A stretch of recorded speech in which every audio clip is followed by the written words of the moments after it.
So hello and welcome to Inside Exposure, a series of conversations with our extended family and friends from around the world. Our aim is to share and exchange ideas and perspectives that we hope will be relevant and of value to you.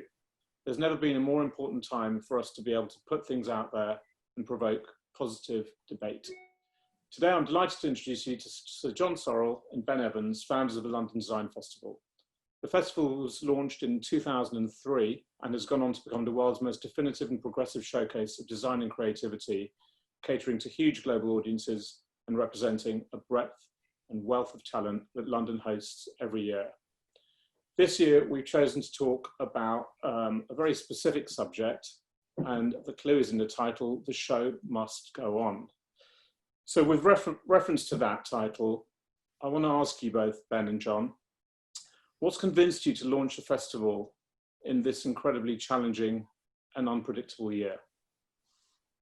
Raoul, thank you. Perhaps I can kick off. I mean, the most important constituency of ours is our partners. You know, they're the kind of the beating heart and the life of the festival. We consulted them widely about what we should do. And there was a very, very clear message from them that we should go ahead this year, even for those who didn't feel able for various reasons to take part. Normally we would have 300 partners, and we hope as many of them as possible will use the opportunity of the platform of the festival this year. They've suffered in lockdown, and they've been disengaged from their audiences. And the reason that partners take part in the festival each year, is not just to talk to their existing audiences, but to meet new audiences. And that's the platform that the festival offers. I think there's another thing that's worth noting. It's the first major international design event of the year, unbelievably in kind of mid-September. And our partners have been kind of starved of these moments over the course of the calendar year. And so we're determined to give them an opportunity to say something to as many people as possible. One more point, which is we feel responsibility to our sector. You know, we've been working with many of these partners throughout the 17 years of the festival, and we want to help them in any way we can. As you said at the beginning, Raoul, the show must go on. Great, thank you, Ben. John. Well, I just add a couple of things to that. I believe that very often the greatest creativity comes in adversity, and designers know all about that. And we're certainly in the middle of a very, very difficult, unique period of adversity. And I think that the more we can promote the idea of creativity and the fact that creativity is absolutely key to how companies, businesses, everyone will recover after the dreadful pandemic, and there's still a long way to go. But I think the more creative everyone can be, and the more we tell the world that we are very good at this. London's creative community is absolutely brilliant, and I think we need to start the ball rolling, and that's why we are doing the festival, come what may, in September.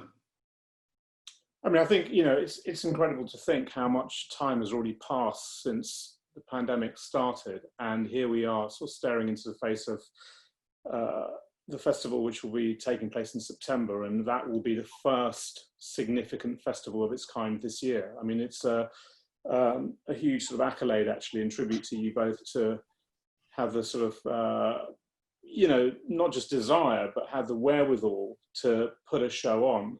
The creative industries employ 1 in 6 people in London, and yet it's a highly fragmented industry and is defined by so many individuals and small specialist companies. And obviously they are going to be impacted by the pandemic, you know, probably more than many others, whilst it's affecting everybody.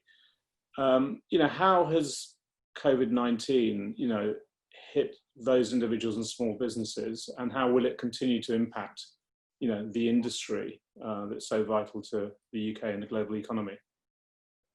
Well, the creative industries are absolutely vital to the UK. It's very, very big. Before COVID, it was delivering £111.7 billion a year to the UK economy and providing well over 2 million jobs. You think about the size of it, it's bigger than life sciences and the oil and gas industries combined. Wow. So it is an absolutely enormous and very important sector. And by the way, it's also growing more than 5 times the rate of the UK economy is as a whole. And sometimes people don't value it as much as they really should, because as you say, it is large, it is diverse. If you think about the fact that it's about design, it's about advertising, architecture, film, television, radio, games, music, theatre, performing arts. But design is right at the heart of the sector. And design is incredibly important because it is an integral part of all those other disciplines I just mentioned. But you've got to remember that 95% of creative businesses in that huge sector employ less than 10 people. So there's an awful lot of very, very small businesses around, and they are vulnerable to the kind of attack that the COVID pandemic has brought. And I think this is a very serious thing to think about. I founded the Creative Industries Federation 6 years ago because I thought that the creative industry needed a voice to get more political and economic and social clout. And they've been doing a very good job recently in trying to persuade the government to put more money on the table to help the sector, and you would have read all about it. The thing is, though, that there's an awful lot of very, very small businesses and also one-person bands who are finding it very, very, very tough indeed. And obviously, perhaps we can talk about this later, but obviously we want to do all we can to help them. Perhaps I can add something to that as well. I mean, many of you would have seen the recent report that the Creative Industries Federation published about the impact of COVID on the industry, and it's pretty devastating. It's a rather salutary read, and in terms of employment in London, we're talking about 100,000 plus jobs going, and as John says, many of those are in very, very small businesses or indeed freelancers, and they're the kind of backbone of the sector. But for everyone, I think, and this is what we do in our work with the Mayor's Office as well, who recognises how important creative showcasing is. It is a key part of the promotion of the sector and about the reputation of London as a kind of creative place. What that is about is connecting audiences with content. And that's really why it's so important for us to go ahead this year. And at a moment of great need, we've got to play the Lonely Hearts organisation and connect that great content to the audiences who want to see it. I mean, you've always played, from the inception of the festival, a really key, pivotal role in uniting the industry. Given its fragmented nature, your festival and London Design Festival has been an incredible showcase for so much talent. And, you brought people to London from all over the world. It's not just a show for London and Londoners. But, by building such an incredible event, you've put London sort of in the front and centre of a global creative map. And I'd love to hear just a little bit more about that, because that sort of global centre of culture, arguably, is something that you have both been instrumental in. I'd like to just sort of interrogate that a little bit further with you both. Sure. I mean, I think the journey to our global creative tournaments has been a long one, probably 50 years plus. And obviously the festival is just one part of that over the last 17 years or so.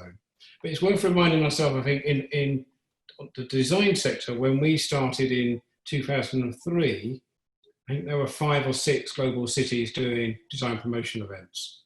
At last count, there's well over 150 global cities doing it. And some have been inspired by us, or many have been inspired by us, but I think cities recognise the value and importance of having a design showcase as part of their creative portfolio. London's had some kind of structural advantages. I mean, one, we speak English, which is, the global language of kind of creativity. Two, we've had a well-beaten creative education system, which has attracted many people who've gone on to become kind of stars of our sector. But three, I think what we've got is a kind of breadth and depth in London, which is, I think, unusual for cities. So we're good at lots and lots of different things, not just within design, which you can divide down into probably 20 or 25 different design disciplines, but across the creative sector as a whole. And only last week I was interviewed by a Milanese journalist who described London as the creative capital of the world.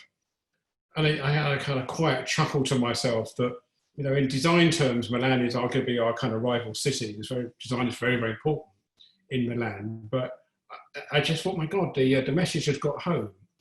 That a design journalist in Milan is asking me here in London about London being the creative capital of the world. But that has taken, many, many years for that story to travel. And, John sometimes talks about being in the third biggest design business in London, which had 3 people, John, was that right, when you first started? And it just shows you the journey we've come on since then. It's changed dramatically. And I think it's important actually to remember this, particularly this year when things are tough for so many people. The UK design industry is now very big, it's serious, it's embedded, but nevertheless, something like COVID causes problems. But I can remember, don't forget, when Ben talks about 50 years, well, I've actually been in the design industry for more than 50 years personally. And when I first came into it, there weren't any big design companies, there just weren't any. And in fact, I remember when I set up my first business, the first thing you did when you went to see a client was you had a presentation which explained what design is. And, I'm serious, these are top 100 companies. None of them today actually operate without having designers central to what they do. So to move design from being seen as a kind of little cottage industry, really about craft, not really about thinking, to move from there to where we are today is quite a step. And it really started, I think it really started moving forward with pace, probably in the 80s and the 90s, as you started to see, instead of the biggest design company being about 6 or 8 people, suddenly you had them, which may be 15 or 20 people. And then, of course, you've got some of the much bigger ones. And of course, size isn't everything, but it does bring you quite a lot of clout, especially when you're international. And the other great thing about our design sector in the UK is that it is now international. And there are so many design companies who are earning more money abroad than they are from clients in this country. And that's fantastic. And by the way, I just want to comment on what Ben said about 150 plus cities who are doing design festivals, design weeks. Well, to be absolutely honest, and I'm not in any way being uncomplimentary to them, but most of them have copied what we've done. And it's very nice to be able to say that. Now, at first, in the first few years when I started seeing these other cities basically replicating what we were doing, I thought, well, I don't know if I like this very much. But then I started to think, this is fantastic, because the more cities in the world who embrace the idea of design and realize how important it is to their society and to their economies, the better the world will be. Because if design can play a bigger part in every city, in every country in the world, then that is going to make the world a better place. And that's one of the reasons that we set up the festival in the first place. It was a kind of mixture of wanting to develop a business, but at the same time recognizing that design was a very, very undervalued asset for this country. And we wanted to tell people how absolutely great it is for the country. And here we are in a tough year, but we're going to keep on banging that drum, come what may. And so you've obviously established this incredible position for the capital, and its sort of role in inspiring other cities around the world to create their own versions of the festival. But it's firmly cemented London's role as sort of number one as a world leader. We're talking about a very, very exceptional year, and whilst COVID-19 is impacting everybody, the industry, the creative industries have always been, to some degree, under all sorts of challenges. There's sometimes the unwritten sort of heroes. It's sometimes design is just taken for granted. As you said, it's inside every single organization across every sector you've described.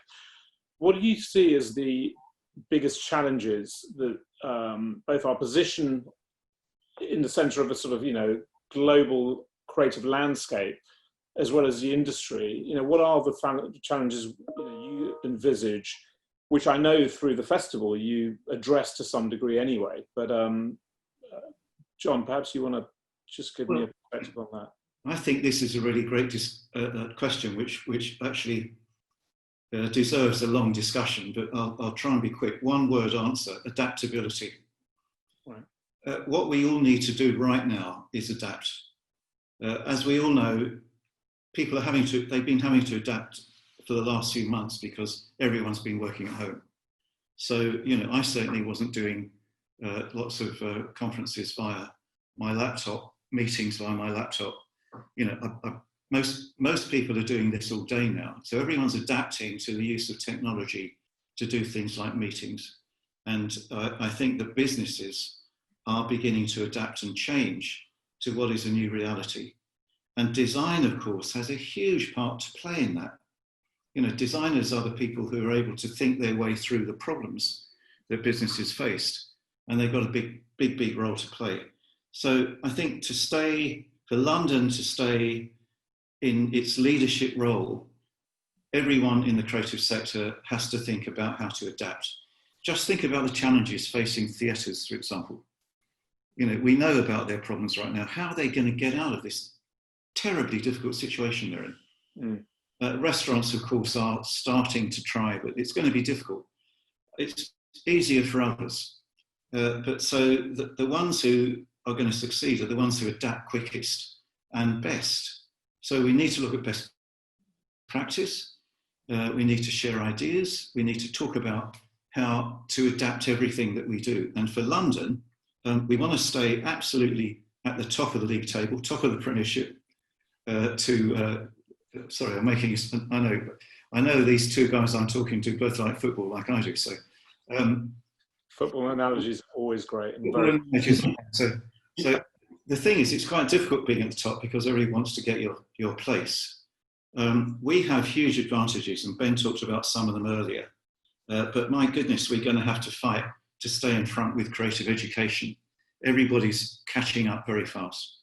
And we've absolutely got to make sure that creative education, that things like art and design, things like design technology, things like music and so on, are actually in the curriculum and not out of it. So there's a lot of things we can do which are at the heart of our system and policy making. There are other quick adaptations people can make in order to first of all, survive. For many people, survival is the main thing, but then to adapt their businesses so they're actually fit for the new reality of the marketplace. Let me, when we talk about single words, my single word is access. And what we have enjoyed is a kind of migration of talent to London for all the reasons we've outlined already. And we're fearful that access to that talent will become much more difficult. The obvious issue is Brexit, and 48% of our trade is with the European community. So a no deal really would be the kind of double whammy after COVID, because we need to not just access the talent, but access the opportunity that marketplace offers. As I said, we've enjoyed this kind of steady migration, and one of the things that we do is offer some medals, the London Design Medals each year. And if you look back through the people that we've honoured over the years, how many of them have come to London rather than being from London? Yeah. And they've not just come from other parts of the UK, they've come from all parts of the world. And many of our design stars don't have British passports. You know, they have different backgrounds, but they've chosen to come and live and work in our great city. And our fear is that that pendulum will swing the other way, and it's very, the creative talent we're talking about is very mobile and very international. It's very easy for a new centre to start to arise if we don't do something about it. Yep. You know, and I think it's quite reputation based, actually. You know, we've got a great reputation, which still remains very high, I think. But we've got to carry on feeding that reputation, which again is what the festival's trying to do, but not just us, but other promotional events in the sector across the calendar year. So for now, we're in a dominant place, but if we rest on our laurels, I think we're asking for trouble. I think, I mean, sorry, John. Sorry, I'll just back up what Ben's saying. I couldn't agree more. And I just emphasise the word international as well. As well as having people from all over the world who've decided this is the place to be because it's the most creative city in London, we need to get out there and do business all over the world. And to do that, people need to realise and understand that they're also very welcome to do business with us. So I've been very involved in promoting Britain abroad over many years now. And I can tell you that Britain uses the creative industries sector as its main calling card to get in the door of almost every country in the world.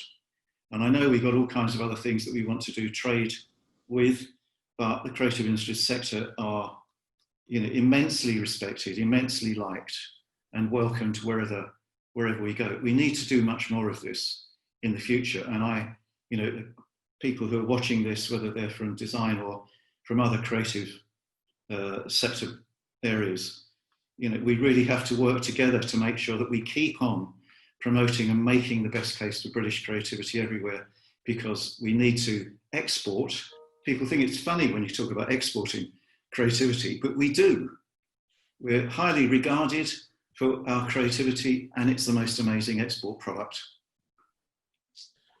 Thank you. Yeah, I think, you know, adaptability is very characteristic of, you know, a mentality that we in the UK have seen over the years, over the decades. You know, people have created their way out of problems and crises, and you'd hope that that will continue to be the case as we move forward. And I think the point about accessibility, Ben, is absolutely critical. You know, our ability as a country and as an industry to be incredibly kind of diverse and inclusive has been something that's not been forced upon us. It's been something that we just do. That's, for us, it's a completely global economy where everyone is able to kind of align, share, collaborate, and that's got to be a key driver for where we go forward. I mean, another just word I would throw in amongst the words you've offered is probably agility right now. If there's only one other thing we all need to be mindful of, and we've already proven in the last 100 days, is how fast we need to be. Fast in terms of both the agility and adaptability that you talked about, John, but also in our ability to make decisions about how to keep the doors open, the borders open, and you know, the proverbial windows open to let things flow back and forth. So with that in mind, I mean, Ben, you said right at the start, obviously the decision to run the festival this year and to be the first festival on the sort of calendar in 2020 was driven very much by, you know, your partners. I mean, you have an incredibly strong group of companies and partners that support the festival, and you support them as a sort of two-way collaboration. How do you see that working this year? You know, both partners looking for the festival's support and vice versa. Yeah, I mean, I think this year more than any, the activities of the partners will be at the kind of forefront.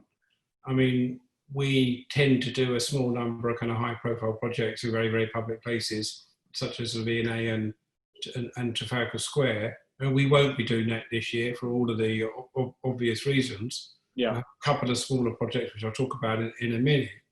So, you know, the activities of the partners and the challenges that they're facing will be at the kind of forefront of the festival, and they're our kind of prime group that we want to support. But I think it's worth trying to just break that down a little bit as well, because that portfolio of partnerships is very kind of broad, and we work with a kind of credible array of kind of organisations. I mean, there's been quite a lot of activity to support design graduates this year. I mean, what a terrible year to graduate. You know, the culmination of all your hard work is your show, and that's been taken away from you this year. So we will try and help the graduating class of 2020, just like many others are trying to do. But one of the things that we touched on earlier is freelancers. And it's amazing how many freelancers are employed within the kind of wider creative economy. And I fear that this group is the most vulnerable. You know, they're mainly working entirely on their own. And people have got used to living kind of slightly hand to mouth, but I've certainly got some mates of my own who've gone from kind of a healthy and successful career to zero over the last 3 months. And that has kind of a devastating impact on their future. So we're going to try and do something for particular groups within the design community, but obviously we want to help and support the whole design community this year. I just to say a word about freelancers, having been one a long time ago, it can be very lonely out there. And I think one of the other words I'd use at the moment is hope. Everything's so uncertain for people. No one really knows what's going to happen next. And people do get very down, and, you know, I don't blame them. Someone who's working on their own, perhaps from home with a family and not had any work for the last 6 months, has got real problems. So, you know, if we can support freelancers, I'd like to find a way to give them a platform to promote themselves during the festival, so that people at least know they're there and know that they're ready to do business. And I'm very interested in other people's ideas for what we can do to help. And I think that this year, giving a voice to people is one of the kind of key phrases we're talking about all the time in the team of the festival. How can we give a voice to the people who need it? And any ideas? Let us know. I mean, I think, you know, giving a voice to the industry, given that you are every year, you know, wrapping your arms around a very big industry, this year more than most, letting yourselves be the channel for the industry, if you like. I mean, you have a lot of reach, great reach, both digitally, socially, is fantastic. And have you already got some thoughts around what we may expect this year during the festival, given that it's going to be a pretty unique, and, you know, we just talked about accessibility, but people won't be able to travel. At the same time, digitally, we're going to look at an audience that might tune in from wherever they are. And at the same time, you, like everyone else, have to be adaptable and agile. So what does the festival this year sort of promise, if there's anything you can little insight into this stage? Sure. Let me just give you a few little illustrations of what I think will happen this year. I think certainly, just picking up on the point about travel, a greater emphasis on the local. I think the number of international visitors we get this year will be very small compared to previous years. Our audience survey last year said that there were nearly 650,000 visitors, of which 15% were international. And, you know, that's a lot of people coming to town. And I can't imagine, to be honest, many of them are going to come. And we're also reluctant to travel around London at the moment. You know, and I think it's probably quite a good thing that we're refocusing and re-celebrating the areas we live in and the areas that we work. And so I think we see a kind of strong emphasis on local. Over recent years, what we call design districts have grown. And I think we had 11 last year. And what they are is kind of clusters of activity around a particular neighbourhood.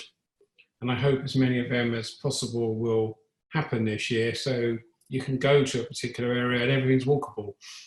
And if you're not keen on getting on public transport, that's a pretty good way to kind of see the projects and the activity.